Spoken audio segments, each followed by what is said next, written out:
Hello दोस्तों, free online teaching मन में आपका स्वागत है।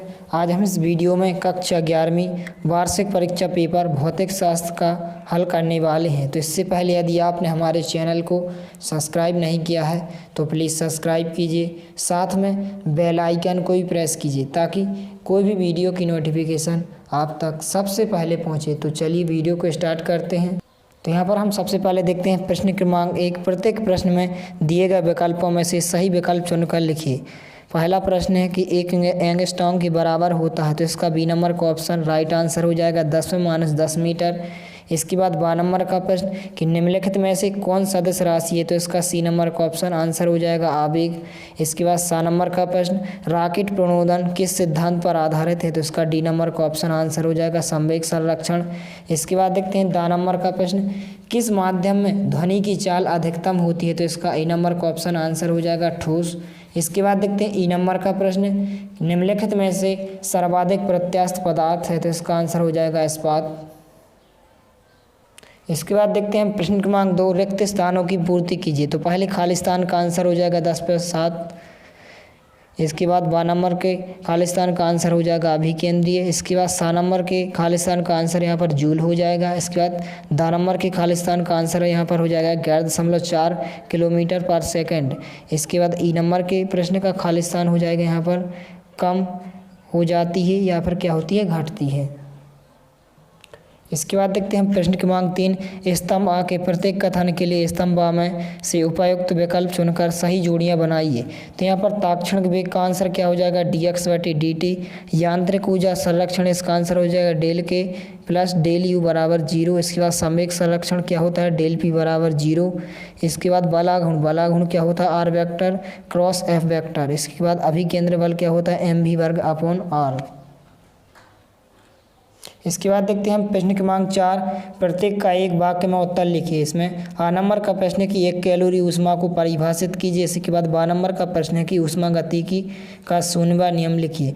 तो हम इन दोनों क्वेश्चंस के आंसर को एक साथ देखने वाले हैं। तो इस प्रकार से आपके प्रश्न क्रमांक 4 के आ नंबर के प्रश्न और 12 नंबर के प्रश्न के उत्तर हो जाएंगे। ये आपके आ नंबर के प्रश्न का उत्तर हो जाएगा। इसके बाद ये आपके 12 नंबर के प्रश्न का उत्तर हो जाएगा। तो आप वीडियो को रोककर इस प्रश्न के उत्तर को लिख सकते हैं। इसके बाद देखते हैं हम 7 नंबर का प्रश्न है सेकंड लोलक का आवर्तकाल कितना होता है, तो इसका आंसर हो जाएगा 2 सेकंड। इसके बाद देखते हैं 10 नंबर का प्रश्न कि सार्वत्रिक गुरुत्वीय नियतांक जी का मान मात्रक सहित लिखिए। तो इसका आंसर हो जाएगा 6.6 × 10⁻11 न्यूटन गुणित मीटर वर्ग। इसके बाद देखते हैं ई नंबर का प्रश्न कि श्यानता गुणांक का ऐसा ही मात्रक लिखिए। तो इसका आंसर हो जाता है पॉइज। इसके बाद देखते हैं हम प्रश्न क्रमांक 5 का उत्तर कि कोणीय वेग को परिभाषित कीजिए। कोणीय वेग एवं रेखीय वेग में संबंध लिखिए। तो यहाँ पर हम इसकी अथवा का प्रश्न का उत्तर देखने वाले हैं कि कोणीय संवेग संरक्षण का नियम लिखिए। तो हम इसी प्रश्न का उत्तर देखते हैं। तो इस प्रकार से आपके प्रश्न क्रमांक 5 के अथवा वाले प्रश्न का उत्तर हो जाएगा कि कोणीय संवेग संरक्षण का नियम। तो आपको यहाँ से यहाँ तक लिख लेना है। इसके बाद देखते हैं हम प्रश्न क्रमांक 6। प्रश्न क्रमांक 6 का अथवा वाला प्रश्न की प्रत्यास्थता से संबंधित हुक का नियम लिखिए। तो हम इस प्रश्न का उत्तर देखते हैं। तो इस प्रकार से आपके प्रश्न क्रमांक 6 का अथवा वाले प्रश्न का उत्तर हो जाएगा, ये आपका हुक का नियम हो जाएगा। तो आपको यहाँ से यहाँ तक लिख लेना है। तो आप वीडियो को रोक कर इस प्रश्न के उत्तर को लिख सकते हैं। इसके बाद देखते हैं हम प्रश्न क्रमांक 7 का अथवा वाला प्रश्न अनुनाद को परिभाषित कीजिए। तो हम इस प्रश्न का उत्तर देखते हैं। तो इस प्रकार से आपके प्रश्न क्रमांक 7 का अथवा वाले प्रश्न का उत्तर हो जाएगा। इसके बाद देखते हैं हम प्रश्न क्रमांक 8 सदिशों के योग का त्रिभुज नियम लिखिए एवं चित्र बनाकर समझाइए। तो हम इस प्रश्न का उत्तर देखते हैं। तो इस प्रकार से यह आपके प्रश्न क्रमांक 8 का उत्तर हो जाएगा। यह आपके सदिश योग का त्रिभुज नियम हो जाएगा और इस प्रकार से आपको चित्र बना लेना है। इसके बाद देखते हैं हम प्रश्न क्रमांक 9 का अथवा वाला प्रश्न सर्पी घर्षण एवं लोटनिक घर्षण में अंतर लिखिए कोई 3। तो हम इस प्रश्न का उत्तर देखते हैं। तो इस प्रकार से आपके प्रश्न क्रमांक 9 का उत्तर हो जाएगा सर्पी घर्षण और लोटनिक घर्षण। इस लोटनिक घर्षण को हम बेलन घर्षण भी कहते हैं। तो इस प्रकार से आप वीडियो को रोककर सर्पी घर्षण और लोटनिक घर्षण में अंतर लिख सकते हैं। इसके बाद देखते हैं हम प्रश्न क्रमांक 10, सरल लोलक क्या है, इसके आवर्तकाल का सूत्र स्थापित कीजिए। तो हम इस प्रश्न का उत्तर देखते हैं। तो इस प्रकार से आपका आंसर हो जाएगा, आपको यहाँ से यहाँ तक लिख लेना है। इसके बाद ये हो जाएगा दोलन करने का कारण। इस प्रकार से सरल लोलक के आवर्तकाल का व्यंजक हो जाएगा। तो आप वीडियो को रोककर इस व्यंजक को लिख सकते हैं। इसके बाद आपका ये हो जाएगा, इसके बाद आपका ये हो जाएगा, इसके बाद आपका ये हो जाएगा, इसके बाद ये, और इसके बाद आपका ये सरल लोलक के आवर्तकाल का व्यंजक हो जाएगा। तो आपको यहाँ तक लिख लेना है। इसके बाद हम देखने वाले हैं प्रश्न क्रमांक 11 का अथवा वाला प्रश्न कि विमेय विधि से निम्न समीकरणों की सत्यता की जांच कीजिए।